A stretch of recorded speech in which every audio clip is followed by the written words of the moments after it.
Je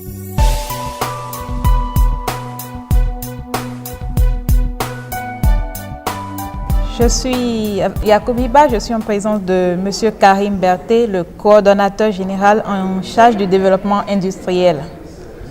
Alors, M. Karim Berté, quelles sont les procédures mises en place par le Conseil du coton et de l'anacarde afin d'améliorer le secteur du cajou en Côte d'Ivoire?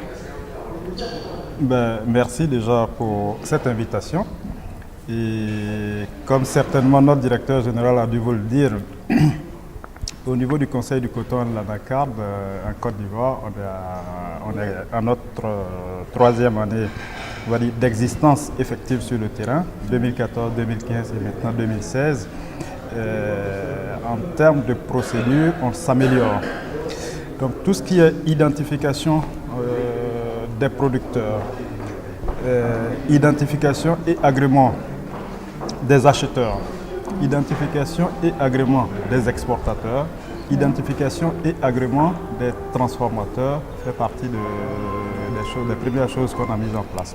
Ensuite de cela, il y a un certain nombre de prestataires qualité, de suivi de la qualité, de suivi des activités sur le terrain qui sont en place pour s'assurer que les bons produits sont mouvementés tout au long de la chaîne de la valeur et qu'ensuite les prix indiqués respectent notre politique. Oui. Parce qu'en Côte d'Ivoire,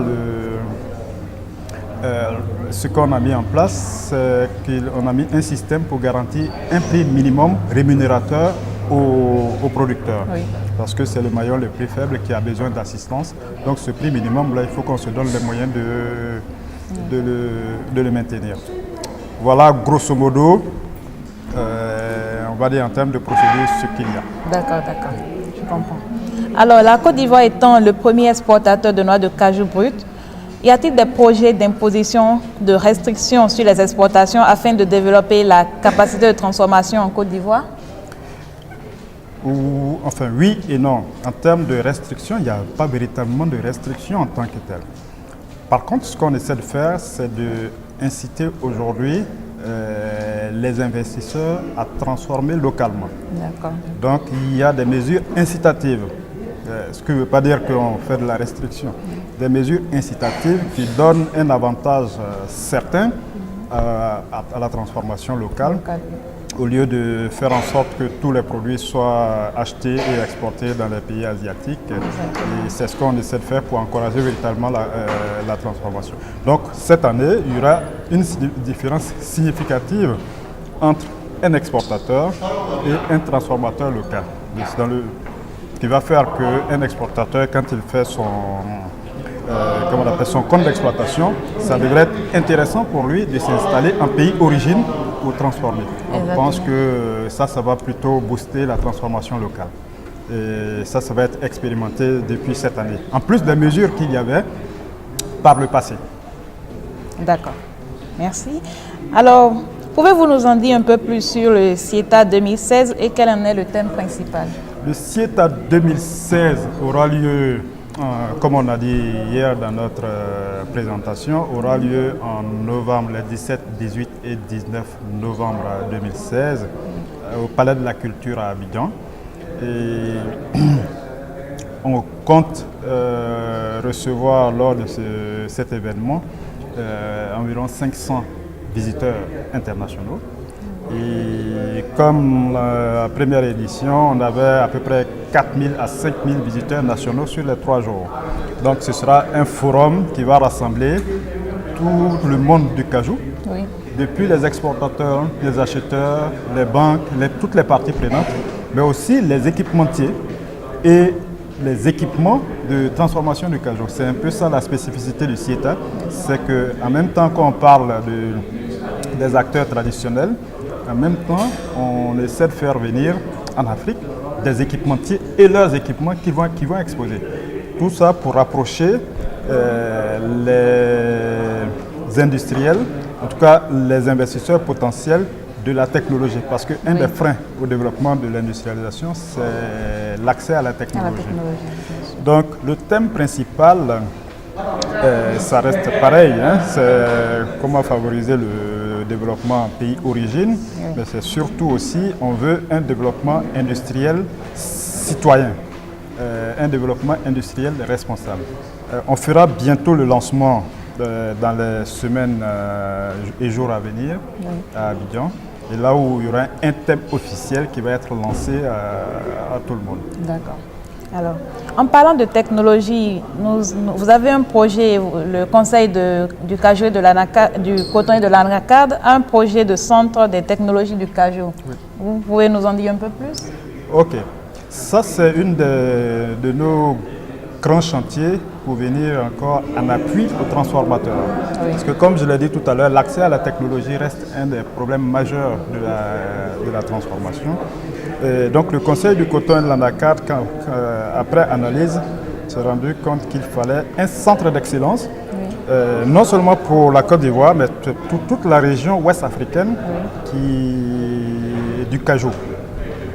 Ce centre de technologie du cajou sera basé à Yamoussoukro, dans ce qu'on appelle la technopole à Yamoussoukro.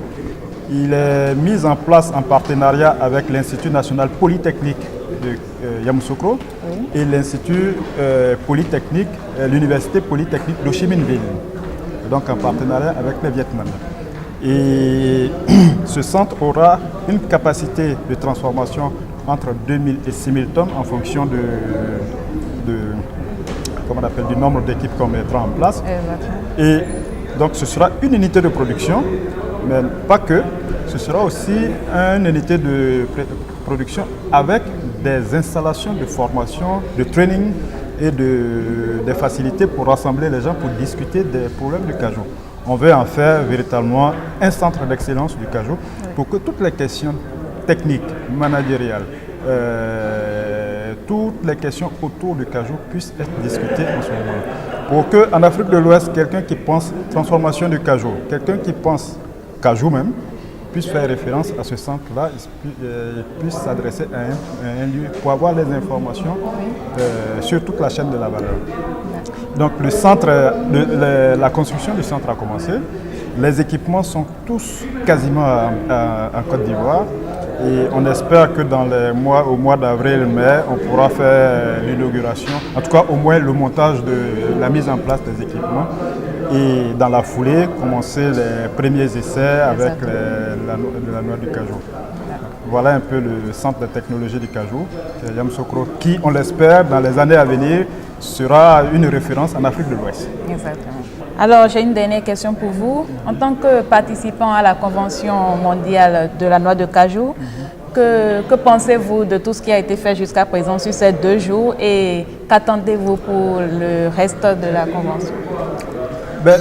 C'est la première fois que je participe à la conférence mondiale et je pense que c'est une très très belle occasion pour rencontrer en tout cas le monde du cajou, véritablement le monde du cajou. Donc le nom est bien à propos, la conférence mondiale du cajou.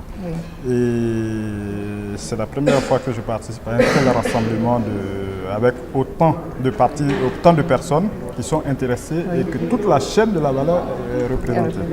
Nous, on est en tout cas très satisfaits de notre participation. On a fait beaucoup de rencontres, on a pris beaucoup de contacts, on a vu l'expérience des autres pays, on a partagé un peu une partie de notre expérience aussi. Maintenant, ce qu'on attend, c'est que ces contacts qu'on a pris, on puisse les faire fructifier et que les contacts puissent continuer au-delà de Dubaï, enfin au-delà de cette année.